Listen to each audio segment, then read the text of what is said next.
곡반정 와드, 경기 스테이크, 최옥현 자매 개종 이야기. 유야. 저는 1982년에 대전 선화와드에서 침례를 받았고, 원래 불교이었는데 교회를 다니는 친구들과 종교 이야기를 하면서 질문이 있었습니다. 그렇게 공평한 하나님이 왜 하나님을 모르고 죽은 사람들에 대한 구원 방법은 없을까?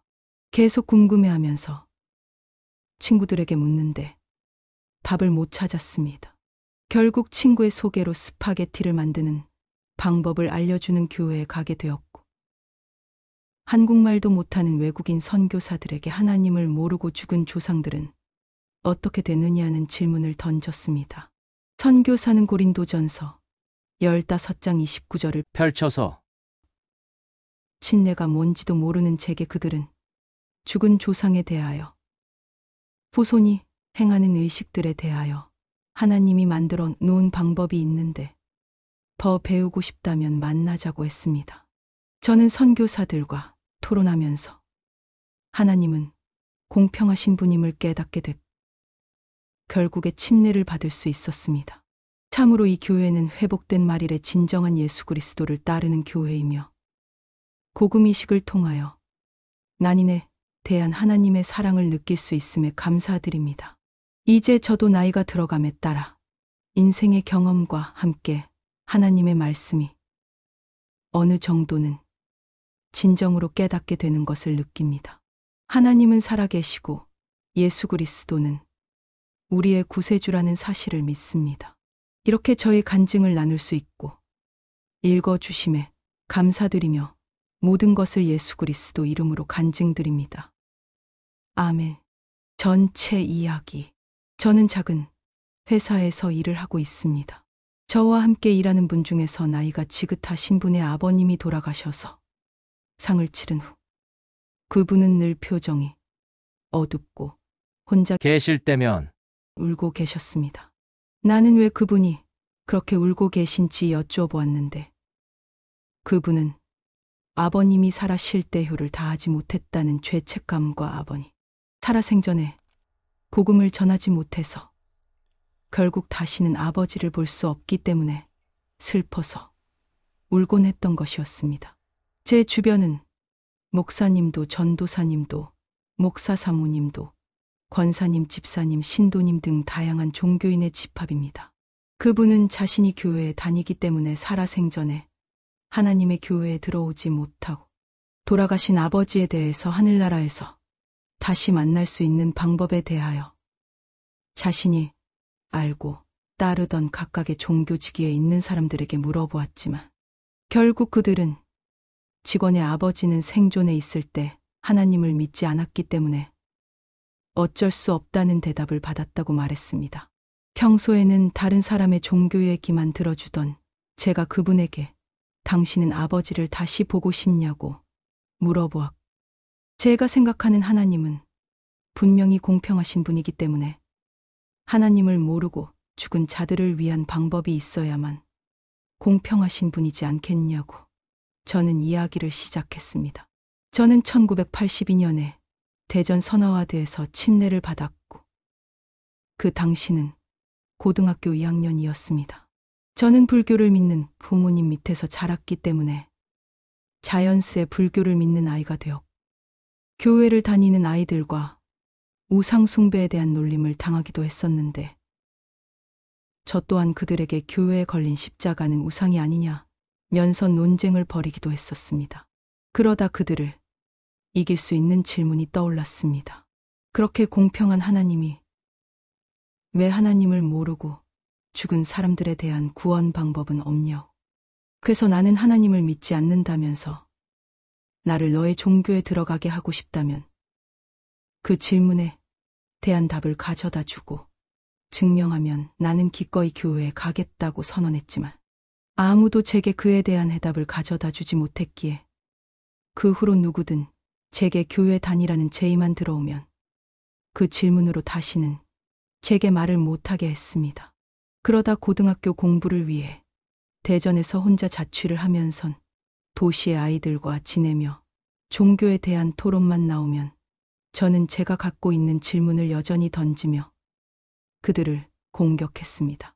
속으로는 그 질문에 대한 대답을 못하고 당황하는 친구들을 볼 때는 속으로 승리감에 취하기도 했었습니다. 그러다 직접 내가 정답을 찾아야겠다고 생각했을 때 제 첫사랑인 남자아이가 같이 불교에 다녔었는데 교회에 들어갔다는 얘기를 들었습니다. 마침 저도 교회에 관심을 가지려고 했던 터라 이왕 다닌다면 나는 제대로 된 교회에 다니고 싶었습니다.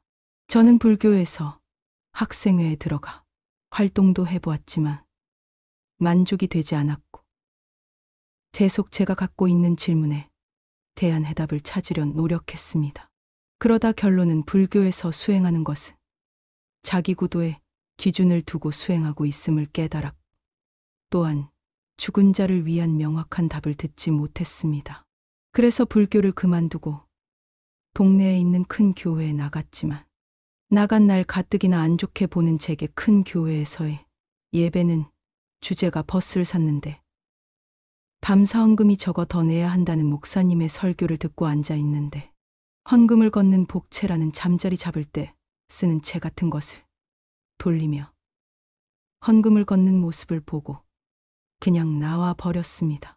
천주교에 관심을 두고 천주교에 다니는 친구와 이야기를 나누었지만 그 친구 또한 제게 정답을 알아서 알려주겠다고 했는데 결국 답을 주지 못했습니다. 그러던 어느 날 같은 반 친구가 나에게 스파게티라는 것에 대해서 말하며 본인은 그것을 만들 수 있고 그것을 만드는 방법을 알려주는 교회가 있다고 같이 가보자고 했습니다.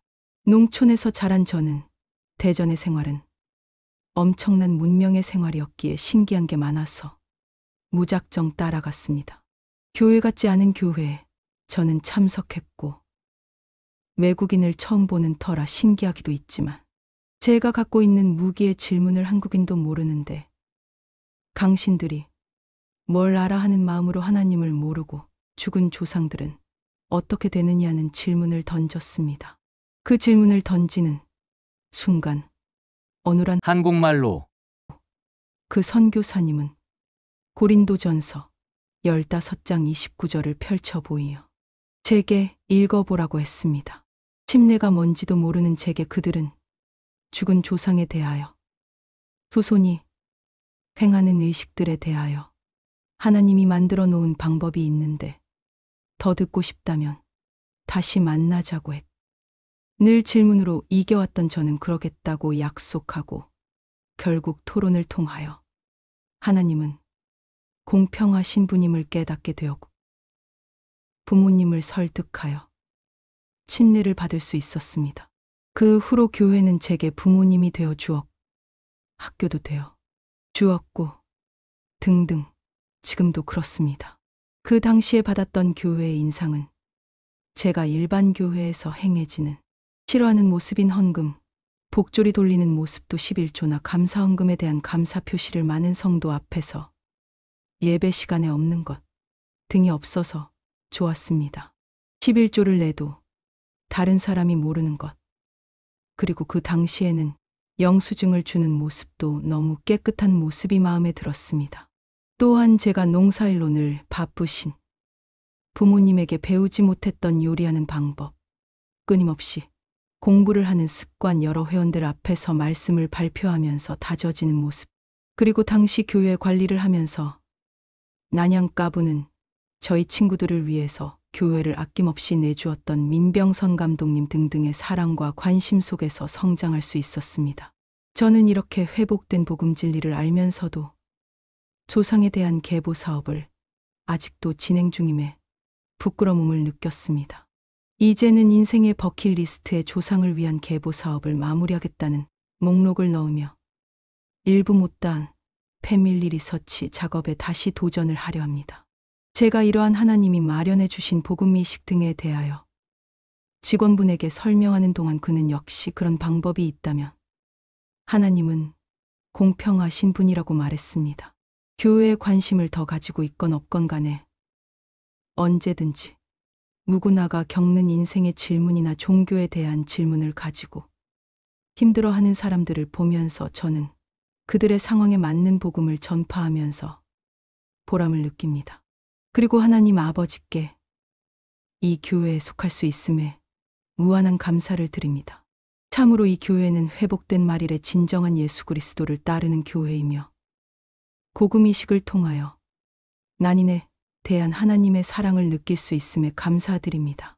이제 저도 나이가 들어감에 따라 인생의 경험과 함께 하나님의 말씀이 어느 정도는 진정으로 깨닫게 되는 것을 느낍니다. 하나님은 살아계시고 예수 그리스도는 우리의 구세주라는 사실을 믿습니다. 이렇게 저희 간증을 나눌 수 있고 읽어주심에 감사드리며 모든 것을 예수 그리스도 이름으로 간증드립니다. 아멘.